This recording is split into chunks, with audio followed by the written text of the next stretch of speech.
the setup. Yeah, setup. Especially the first time or two you play, it can be kind of intimidating. A lot of pieces to keep track of, the layout, setting up all the cards after you get the board set up, picking your characters, picking your old one. The first time you played it, about how long? Yeah, the setup probably was around 40 minutes to an hour. A little daunting, but it's definitely worth pushing through. Yeah, and then plus two, after I played a couple times with you, you learn the setup too, and then you can kind of help each other out, and it cuts down the time. Like you said, totally worth it to get it going. Yeah, once you get it down, you can set up in like 15 minutes. But the initial is going to be an investment. Same thing with the playthrough.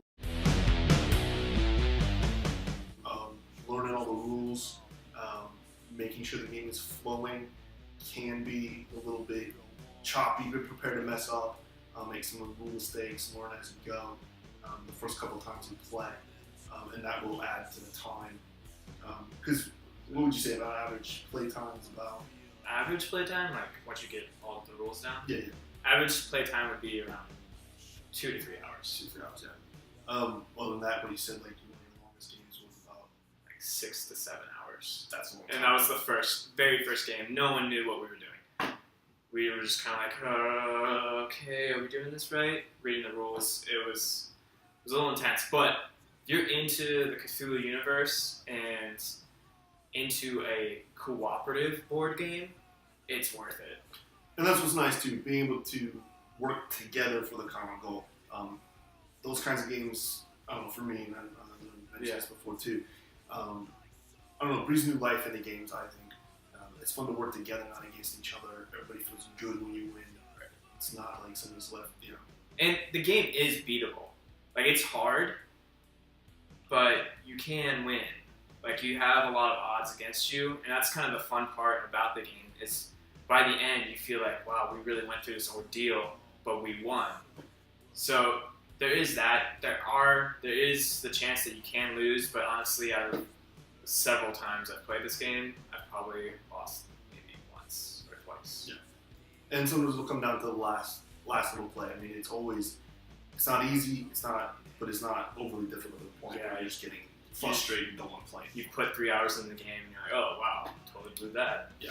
And definitely when you play this game, play with people that are kind of into this kind of game, that are willing to put in a time commitment into kind of the horror, Cthulhu, Lovecraftian universe, because they will get distracted, probably get a little bored if they're not already kind of into it, because there can be a lot of sitting around if you happen to accidentally pick the wrong character for your particular game. That's just bad luck.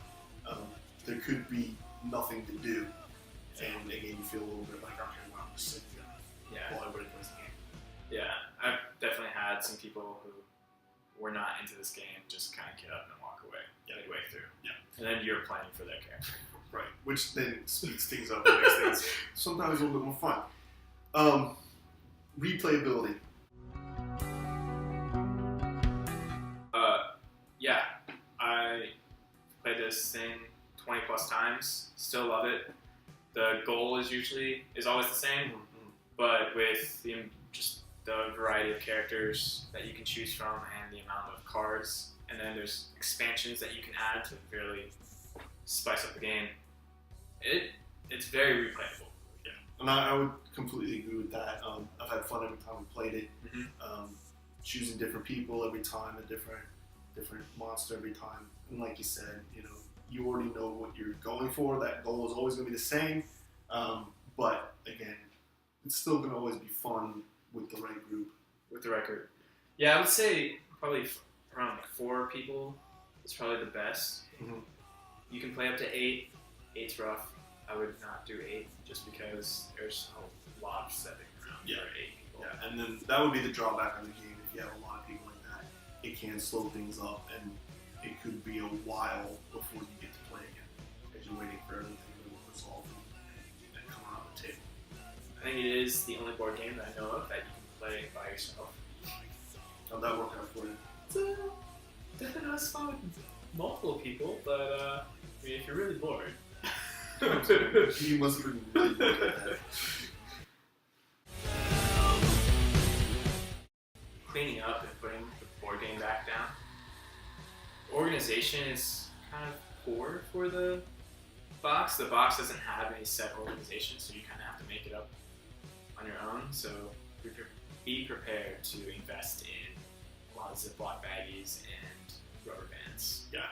And that will also help with the setup for the next time. That way you're not digging around, searching for things, cards all mixed up, looking for little tokens, the money tokens, the heart tokens, the brain tokens, all those little pieces. So definitely after that first time, put it back in your box in the most organized way.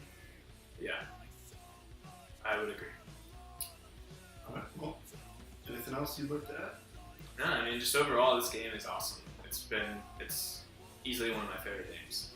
Just know that you want a good amount of time for this game before you get invested. I would recommend it as well. Again, like you said, a lot of time. Make sure you have the right group, but totally worth it once you get the game down. A lot of fun. All right. Thanks for joining us. See you guys next time. Bye.